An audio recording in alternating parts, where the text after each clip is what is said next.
Bonsoir, Dr Zakir Naik. J'ai une question pour vous avec tout le respect que j'ai pour l'islam. Vous avez dit que l'adoration des idoles, le shirk, est le plus grand péché en islam et qu'Allah ne pardonne pas un idolâtre pour cela. Mais qu'en est-il des personnes qui sont nées dans des familles non musulmanes? Par exemple, en Inde, la plupart de la population est hindoue et toute leur vie, ils n'ont peut-être pas été exposés à l'islam ou à quelqu'un qui aurait pu les éduquer à ce sujet. Quelle est la faute de ces personnes? N'atteindront-elles jamais le paradis? Allah ne leur permettra-t-il jamais d'entrer au paradis? Quelle est leur faute si elles croient ce qu'on leur a enseigné depuis le jour de leur naissance? Allah n'a-t-il pas de miséricorde pour elles? Merci pour votre future réponse. La sœur a posé une très bonne question. La question est très logique. Que faire des humains qui sont nés dans des familles non musulmanes et dont les parents pratiquent l'adoration des idoles? Qui est à blâmer? Comment Allah peut-il les punir? C'est une très bonne question. C'est pourquoi notre bien-aimé prophète Muhammad, paix soit sur lui, a dit que chaque enfant naît sur la fitra, la nature innée.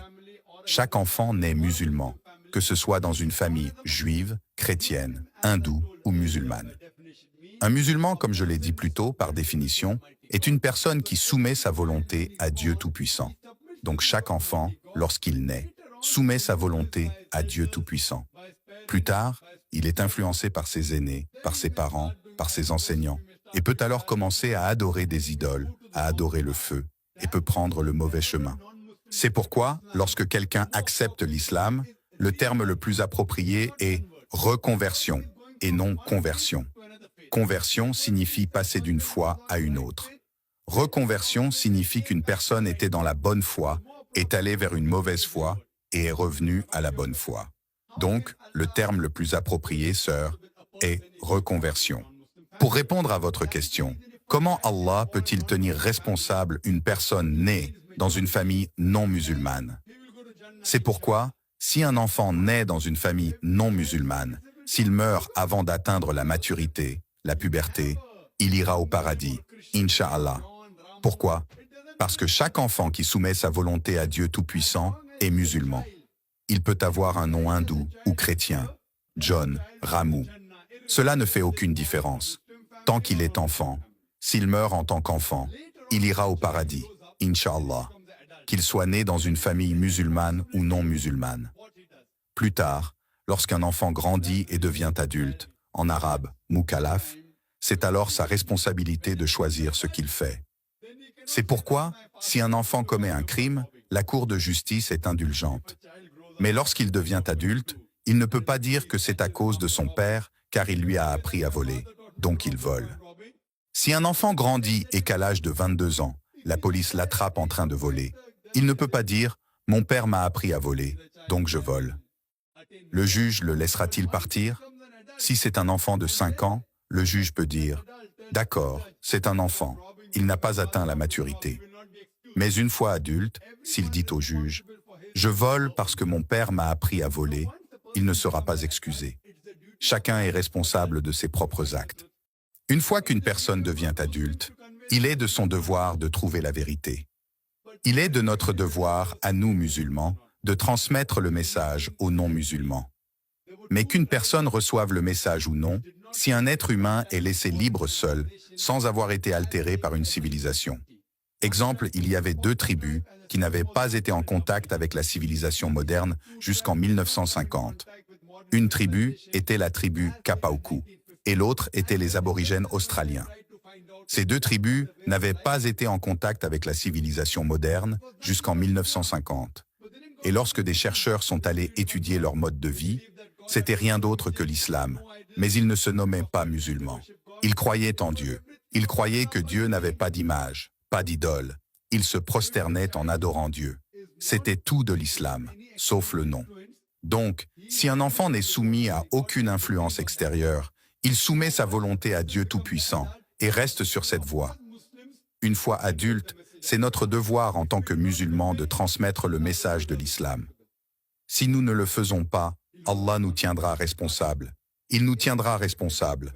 Mais que nous fassions le travail ou non, Allah dit dans le Coran, dans la sourate Fussilat, chapitre 41, verset 53, que bientôt nous leur montrerons nos signes dans les horizons les plus éloignés et dans leur âme jusqu'à ce qu'il soit clair pour eux que c'est la vérité. Allah a pris sur lui de transmettre directement ce message à chaque être humain. Donc, que les musulmans fassent leur travail ou non, qu'ils soient de bons exemples ou de mauvais exemples, Allah mettra directement dans le cœur de chaque être humain, qu'il soit musulman ou non, la vérité sur l'existence d'un seul Dieu, en arabe, fitra, la nature innée. Donc, une fois que le message arrive, cet être humain peut suivre ou non l'islam. Il peut ne pas le suivre en pensant que s'il accepte l'islam, il devra abandonner les choses qu'il aime, il devra abandonner l'alcoolisme, les rendez-vous galants, la danse et toutes ces choses qui sont haram en islam, alors qu'il peut toujours accepter l'islam en faisant ses péchés. Il peut ne pas accepter le message, alors il est responsable de son choix.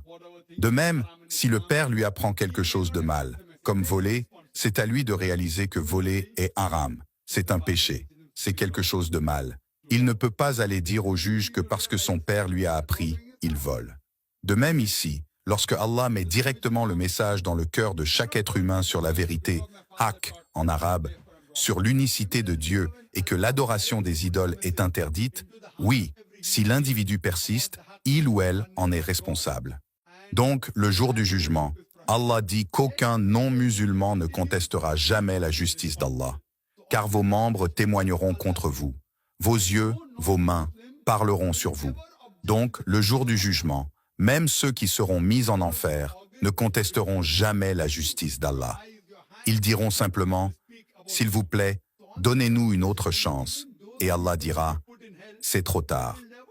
Il y a eu de nombreuses chances dans ce monde, mais vous ne vivez qu'une seule fois dans ce monde. » Donc, le jour du jugement, aucun non-musulman, aucun être humain, même s'il est mis en enfer, ne contestera la justice d'Allah. Ils diront simplement, « S'il vous plaît, pardonnez-moi, et ce sera trop tard. » Tout ce qui est dans ce monde, comme Allah le dit dans la sourate Mulk, chapitre 67, verset 2, est un test pour l'au-delà. J'espère que cela répond à la question, sœur. Pour rapidement approfondir les propos du docteur, si une personne n'a jamais entendu parler de l'islam, même en étant adulte, ou qu'il a entendu un faux islam, ira-t-il en enfer, lui aussi? La réponse est dans le Coran. Allah a dit dans la sourate 17, verset 15, « Et nous n'avons jamais puni un peuple avant de lui avoir envoyé un messager. » Donc si une personne n'a jamais entendu parler de l'islam, ou que l'islam qu'il a entendu est totalement mensonger, il ne sera pas puni par Allah, car Allah est juste dans son jugement, qui est le plus parfait. Et l'imam An-Nawawi, je pense que tout le monde connaît ce grandiose savant, il a dit dans son explication du Sahih Muslim, volume 2, page 188, « On en déduit que celui qui n'a pas reçu l'appel de l'islam sera excusé. » Si vous voulez savoir si un bon chrétien ira en enfer, cliquez sur cette vidéo. Le docteur Zakir Naik répond à cette question.